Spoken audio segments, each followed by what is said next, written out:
Okay, so for our next topic, we're going to go back in time and talk about the alt-right and the Unite the Right rally.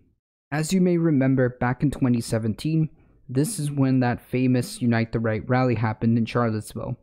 This was the infamous white supremacist rally that was supposedly about defending a statue for culture or history or whatever, but we all know that that was just a way for white supremacists to come out and say, here we are. Sadly, this event ended with people getting hurt in the skirmishes that erupted, and with the tragic death of a counter-protester by the name of Heather Heyer, after a neo-Nazi, and I think it's best if we don't use his name, drove a car into a crowd of counter-protesters and ended up killing her. Car plowing into a crowd of demonstrators protesting against those white nationalists. A 32-year-old woman killed, a number of severe injuries, many life-threatening. A driver has been taken into custody. On the streets of Charlottesville today, the hate boiling over, white supremacists and counter-protesters fighting with fists and clubs. Now let's fast forward about 3 years, and it turns out Jason Kessler, the neo-Nazi who organized the Unite the Right rally, and a list of other neo-Nazis, along with a few Antifa members, are under investigation by the FBI.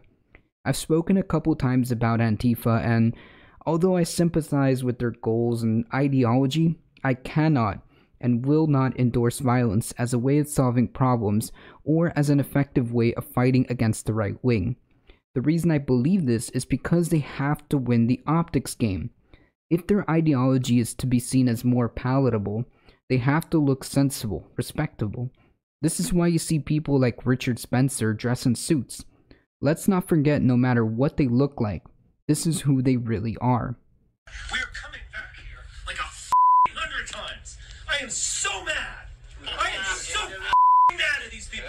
They don't do this to me. We're gonna ritualistically humiliate them. I am coming back here every weekend if I have to. Like, this is never over. No. I win, they lose. That's how the world works. Little kikes. They get ruled by people like me. Little octoroons. My ancestors enslaved those pieces of We're gonna win. I rule the world. Those pieces of get ruled by people like me. They look up and see a face like mine looking down at them.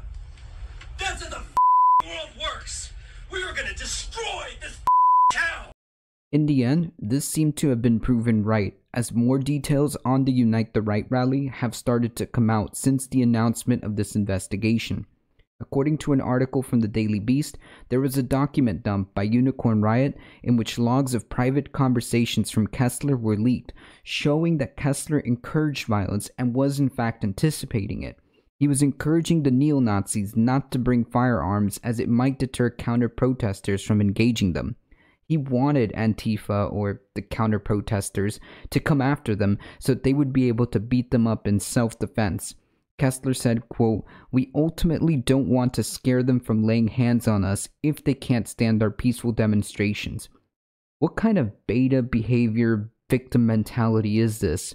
Really, I guess all those cute insults were all just projection. Sad. In the lead up to the Unite the Right rally, he also stated, quote, "But if we are forced into a street brawl, fight them with honor. Stay within reasonable bounds of the law and whoop that commie anti-white ass all over God's green earth." So I guess the brave American troops who fought against the Germans in World War II were just anti-white commies, right? This document leak is what sparked the federal investigation, and Kessler could be looking at 5 years in prison for rioting. Honestly, his hateful ideology and politics that tore Charlottesville apart that day and claimed the life of Heather Heyer deserves more than 5 years. It's really sad that there are people out there saying that Nazis aren't real or white supremacy isn't the problem.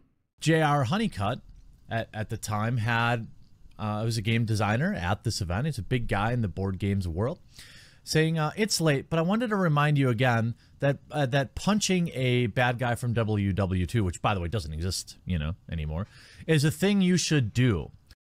Unless they're playing defense for them or oddly ignorant, keep in mind there has definitely been a rise in hate crimes, especially against Jewish communities. Wherever this hateful and disgusting ideology appears, we have to be there to counter it.